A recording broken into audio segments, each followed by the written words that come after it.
नमस्कार, कैसे हैं आप सभी? दुआ और उम्मीद दोनों है कि आप सभी बहुत अच्छे होंगे और बहुत ही अच्छा कर रहे होंगे। तो स्वागत है आपका, वेलकम, खुशामदीद to my channel RA only love. आइए एक छोटा-सा रिकैप लेते हैं। रिकैप कुछ यूँ है कि पांडा तो गीतिका को छोड़े गई थी, लेकिन गीतिका की आँखों से नींद जो है वो छू हो गई थी और उसके कदम अब ज़रा बेडरूम में इर्द-गिर्द घूमने लगे थे। घूमते-घूमते उसने परफ्यूम की बॉटल उठाई थी पांडा की, उसे इन्हेल करके उसे वापस बंद किया था। जब उसके कदम बालकनी की तरफ बढ़े थे तो बालकनी में रखा एक कबर्ड जो बहुत खूबसूरत लग रहा था, मोहित लग रहा था, वो रोक नहीं पाई थी खुद को और जाकर उसने उस कबर्ड को खोल दिया था। कबर्ड को खोलने के बाद जो उसको दिखा, बस गीतिका का दिल उसमें डूब गया। कहीं न कहीं वो पांडा से जुड़ गई और उसने अपनी फीलिंग्स बाहर निकाल दी थी आँसुओं के ज़रिए। तो यही रिकैप है, इससे ज़्यादा मैं लूँगी नहीं और बस आगे बढ़ते हैं।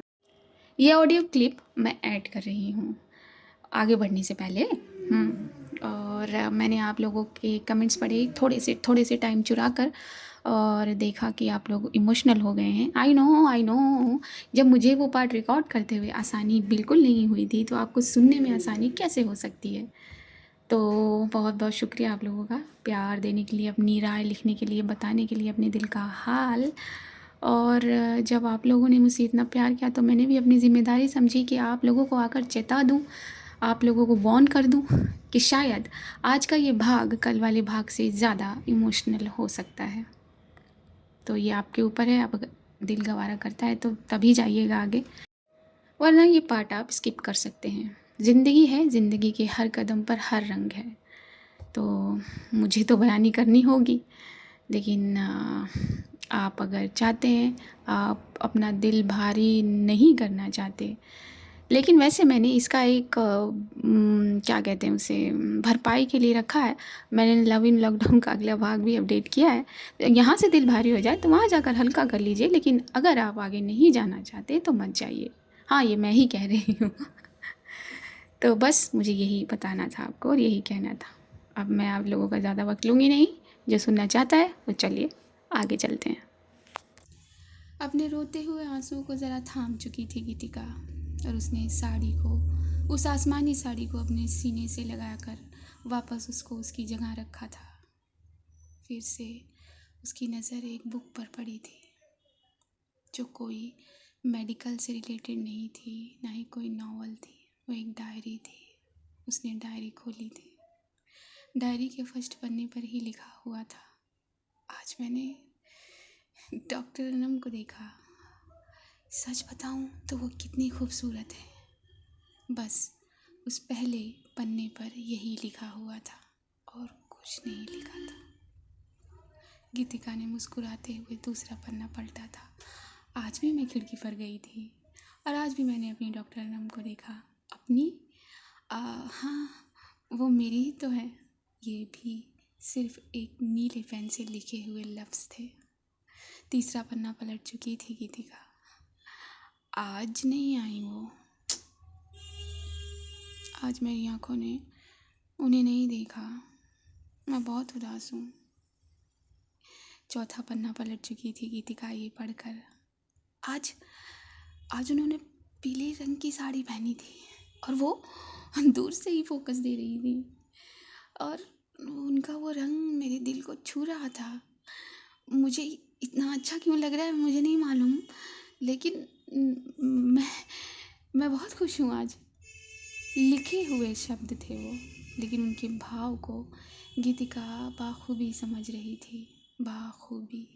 ऐसे करते करते उसने हर दिन पढ़ लिया था कल्पना का, जब वो उस खिड़की पर खड़े निहारा करती थी डॉक्टर अनम को। आज मैंने कह दिया उनसे कि मुझे उनसे बहुत प्यार है और उन्होंने भी मुझे गले लगाया और हम दोनों घर गए थे। उसके बाद क्यों लिखूँ मैं, तुम्हें क्यों बताऊँ डायरी? ये लिखा हुआ था उस पन्ने पर। रोती हुई आंखें कैसे मुस्कुराती हैं, ये गीतिका के चेहरे को देखकर जाना जा सकता था। आज आज मेरी अनम मुझसे नाराज़ है। मैं क्या करूं, कैसे मनाऊं? क्योंकि मुझे मिशन पर जाना है और टाइम लगेगा। मिशन में मेरा दिल नहीं लगा तो नहीं, मुझे अपना दिल मिशन पर लगाना होगा, क्योंकि मेरी डॉक्टर अनम ने कहा है मुझे अपनी सबसे ऊंची उड़ान लेनी है। ये कहकर कल्पना ने जेट बनाया हुआ था नीचे।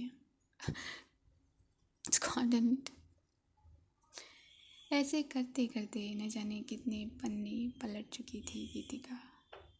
और एक पन्ना आया था। आज डॉक्टर अनम अपने पापा के साथ कहीं गई हैं। उनका फ़ोन आया था, मगर मेरा दिल नहीं लग रहा। मुझे उनकी बहुत याद आ रही है।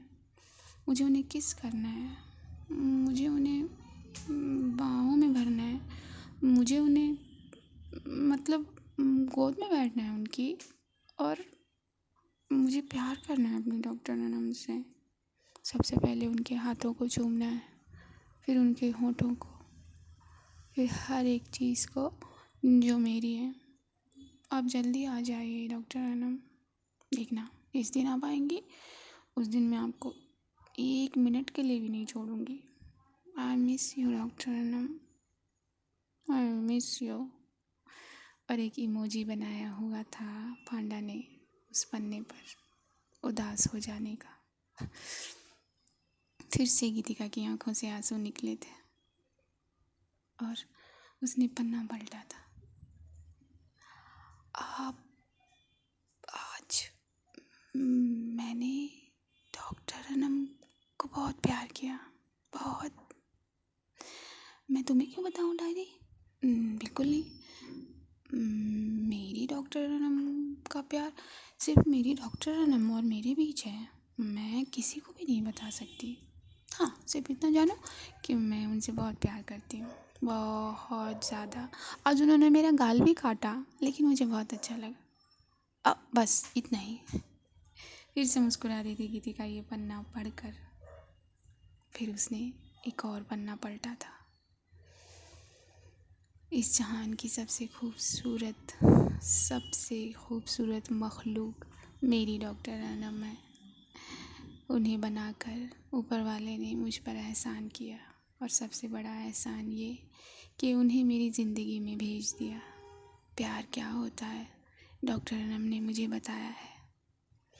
मुझे तो कुछ भी नहीं आता था, मेरे अंदर तो कुछ भी नहीं था, लेकिन उन्होंने मुझे कितना सिखाया है। मैं कहीं भी कमज़ोर पड़ती हूँ, डॉक्टर अनम मुझे मजबूत कर देती हैं। एक कैसी शख्सियत है उनकी, वो कितनी मोहब्बत है उनमें। कैसे, क्या वो कोई एंजल है और वो एंजल मेरी है? मैं उन्हें हमेशा अपने दिल के कोने में रखूँगी। नहीं, मैं अपने पूरे दिल में उन्हें रखूँगी। कोने में क्यों? हाँ, मेरा पूरा दिल उनका है, मेरी ज़िंदगी उनकी है, मैं उनकी हूँ। जितनी मोहब्बत उन्होंने मुझे दी, कभी कोई किसी को नहीं दे पाएगा। वो मेरा पूरा जहान है। लेकिन जब वो थोड़ी सी भी देर के लिए दूर होती है तो मेरी सांसें तेज होने लगती हैं। मैं उनसे बहुत प्यार करती हूँ ना, इसलिए। लेकिन आज वो आईसीयू में है और उन्हें उन्हें सांसों की ज़रूरत पड़ रही। मैं कैसे अपनी सांसों को संभालूं? कैसे कैसे संभालूं मैं अपनी सांसों को? क्यों क्यों किया उन लोगों ने ऐसा? क्यों मुझे मारते, मुझे पकड़ते, पूछते कायर मेरी अनम को क्यों?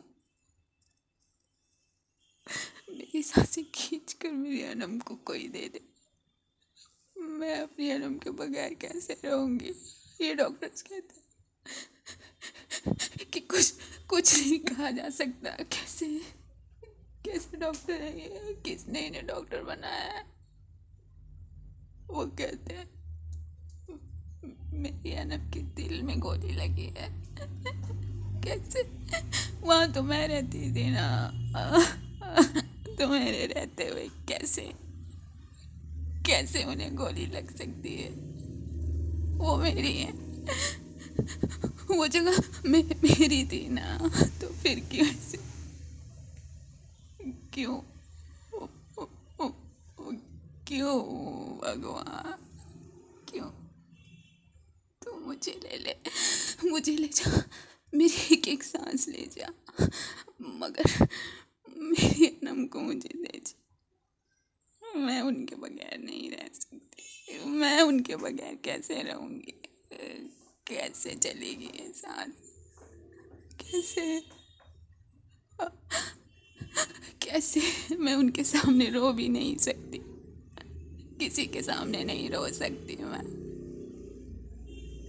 तो कैसे कैसे रोकूं मैं उन्हें जाने से? कैसे रोकूं? गीतिका इसके आगे पढ़ ही नहीं पाई थी। वो सिर्फ शब्द पढ़ रही थी और हर एक भाव को समझ रही थी। बिलक वो खुद रही थी उन शब्दों को पढ़ते पढ़ते। उसके आगे उससे एक लफ्ज़ नहीं पढ़ा गया और उसने उस डायरी को बंद करके वापस उसी जगह रख दिया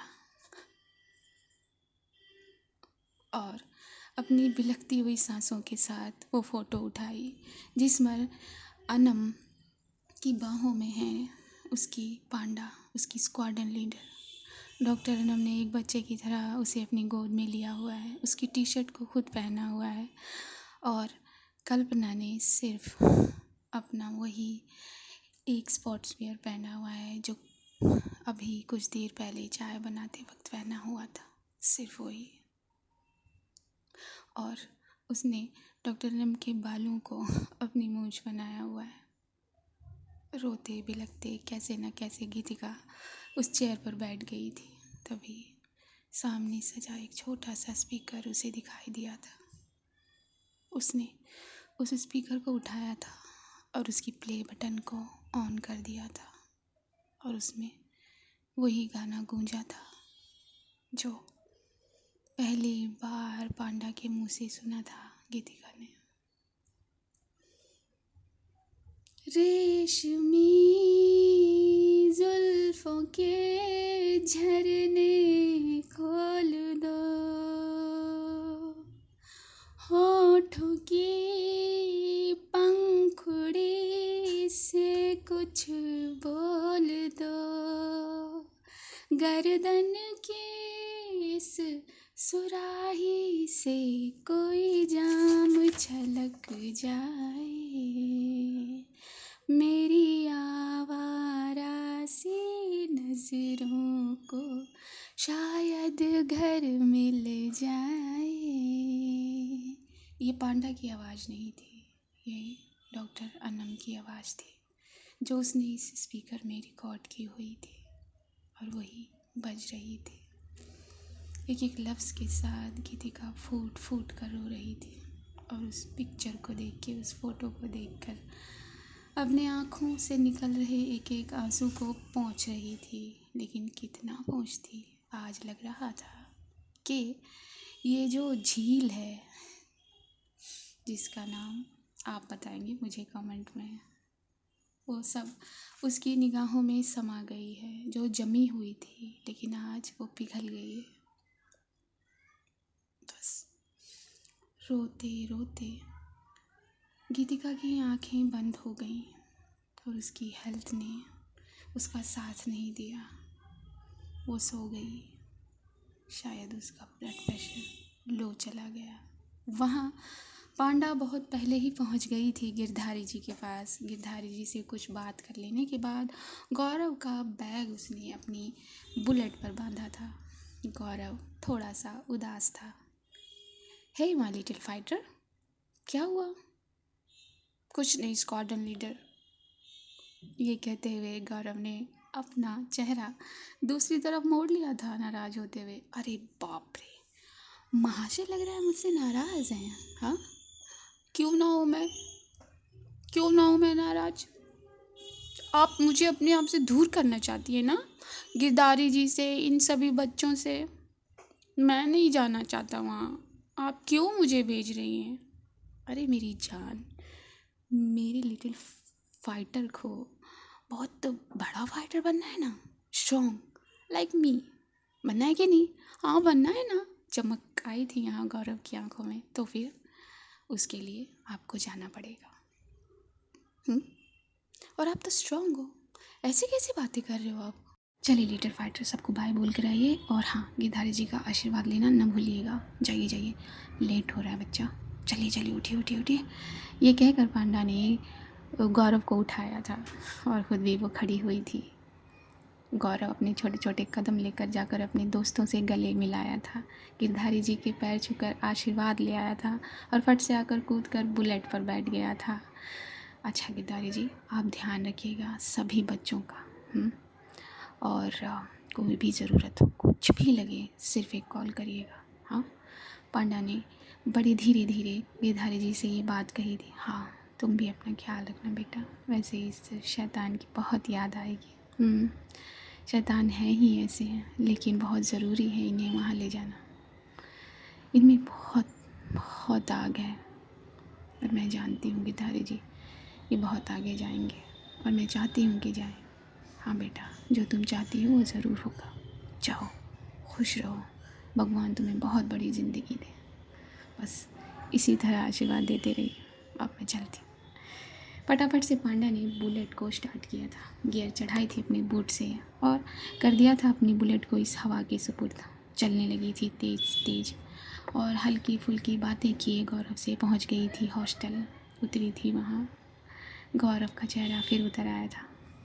लिटिल फाइटर, मैंने कहा ना, इस चेहरे के साथ आप अंदर नहीं जा सकते, आपको मेरी तरह चेहरा बनाना होगा। देखिए, आपकी तरह? हाँ, मेरी तरह। चलिए बनाइए। मैं बना सकता हूँ। अपनी मूछें तगड़ी की थी यहाँ गौरव ने, जहाँ की मूछ के नाम पर कुछ भी नहीं था। अच्छा वाह, कंधे बनाइए ऐसे। कंधे चौड़े किए थे पांडा ने, उसकी नकल हूबहू कर गया था गौरव। गर्दन भी उचकाई थी यहाँ पांडा ने, और उसको हूबहू कॉपी किया था गौरव ने। शाबाश मेरा शेर। अब जाइए। चलिए। ये कहकर पांडा अब डीन की तरफ बढ़ गई थी। ऑफिस में उसने जो भी पेपर साइन करना था वो किया था, और गौरव को एक बहुत प्यारी टीचर के हवाले किया था। You don't worry about this guy. Yes, ये गाय ही है। संभालिएगा इन्हें, और ये मेरा नंबर है। कुछ भी दिक्कत हो, कुछ भी नहीं चाहिए हो, आप सिर्फ मुझे कॉल करिएगा। उस खूबसूरत टीचर से कहा था पांडा ने। बिल्कुल आपको ही कॉल करेंगे। चलिए ठीक है, मैं चलती हूँ। गौरव को प्यार किया था। अपनी ललसाई आँखों से गौरव पांडा को देखता आया था। पांडा यहाँ से जल्द निकल गई थी कि कहीं वो कमज़ोर न पड़ जाए। उसने अपनी बुलेट को फिर से गियर पर सवार किया था, और तेज़ी में उसने अपने घर की तरफ ये बुलेट बढ़ा दी थी। उसकी आंखें नम हो रही थी, लेकिन उसने उन नम आँखों को नम ही रहने दिया, भिगाया नहीं, और पहुंची थी वो अपने घर। फटाफट से अपनी बुलेट को अपनी जगह खड़ा किया था, डोर उसने खोला था। उसके कानों में आवाज़ गई थी उस गाने की, क्योंकि उस स्पीकर में एक ही गाना रिकॉर्ड किया गया था जो लूप पर बजा करता था। ये किसने चालू किया है? अपनी जैकेट फट से उतार कर फेंक दी थी पांडा ने सोफे पर। दरवाजे को लॉक किया था। उसके कदम फट से बेडरूम की तरफ बढ़े थे। ब्रेनलेस, ब्रेनलेस कहाँ गई? और ये गाना क्या? ये कहकर सीधे बालकनी की तरफ आई थी पांडा, और आते ही उसकी आंखें जम गई थी चेयर पर। चेयर पर थी गीतिका, जो एक फ़ोटो अपने सीने से लगाए, अपने सर को उस चेयर के सिरहाने से टिकाए सो गई थी। ब्रेनलेस? क्या क्या कर रही है यहाँ पर ये? और ये फ़ोटो? ये कहकर पांडा ने उस फ़ोटो को गीतिका के हाथ से निकाला था, और बस वो भी जम सी गई थी वहीं। उस फ़ोटो को देखकर उसने टेबल पर रखा था उस छोटे से आगे बढ़कर उस स्पीकर को ऑफ़ किया था और उसे अपनी जगह रखा था। कबर्ड के दरवाजे को ठीक से बंद किया था। कि आपने क्या किया? ब्रेनलेस से आपको नहीं छेड़ना चाहिए था। क्या किया है आपने? एक लंबी सांस लेकर छोड़ा था यहाँ पांडा ने अपने आप को और फिर खड़ी हुई थी। गीतिका को उठाने के लिए उसने उसकी गर्दन में हाथ डाला था। गर्दन उसे गर्म लगी थी। फट से उसने गीतिका के माथे को चेक किया। इनका फीवर उतरता क्यों नहीं है? ढीठ है, इन्हीं की तरह ढीठ है। ये कहकर पांडा ने उसे अपनी बाहों में उठाया था और बाहों में उठाते हुए वो बेड की तरफ बढ़ी थी। गीतिका के उस मासूम चेहरे पर उसकी नज़र अटक गई थी। गीतिका के चेहरे पर वो आंसुओं की लकीर साफ साफ दिख रही थी। ब्रेनलेस ब्रेनलेस रोई क्यों है? क्या क्या किया इन्होंने? ये कहकर पांडा ने उसे बेड पर लिटा दिया था और उसके गालों को अपनी हथेलियों से साफ करने लगी थी। लेकिन आंसुओं ने ज़रा गहरी लहर बना ली थी, लकीर बना दी थी। तो लगता है मैडम बहुत रोई है। क्या किया जाए इनका? खड़ी हुई थी पांडा एक लंबी सांस छोड़कर ब्लैंकेट को उठा के उसके ऊपर किया था। फिर से बालकनी की तरफ गई थी। बालकनी का दरवाज़ा उसने बंद किया था और वो फ़ोटो उठाए वो बेड की तरफ आई थी। बेड पर बैठ गई थी दूसरी साइड और उस फ़ोटो को अपने घुटने पर रख कर निहारने लगी थी। बस यही खो गई थी पांडा, खो गई थी। तो आप लोग भी जो खोए हुए हैं वो ज़रा बाहर निकाल आइए क्योंकि आज के भाग में इतना ही। अपनी राय लिखना न भूलिएगा। अगर मैंने इमोशनल कर दिया हो तो हो जाइए, थोड़ा बहुत हो जाना चाहिए लेकिन माफ़ करिएगा। और बस दुआ करिए, दुआ करिए हर उस इंसान के लिए जो किसी न किसी आजमाइश से गुज़र रहा है। दुआ करिए नीडी चिल्ड्रंस के लिए, दुआ करिए पेरेंट्स के लिए, आपके, मेरे और हम सब के। दुआ करिए हर उस प्रेग्नेंट लेडी के लिए जो अपने अंदर एक जान को पनपा रही है, जन्म देगी एक वजूद को। दुआ करते रहिए, दुआ में बहुत ताकत है। और हाँ, चैनल पर नए हैं तो सब्सक्राइब कर लीजिए, बात को सुना करिए। चलिए मुझे दीजिए इजाज़त। नमस्कार।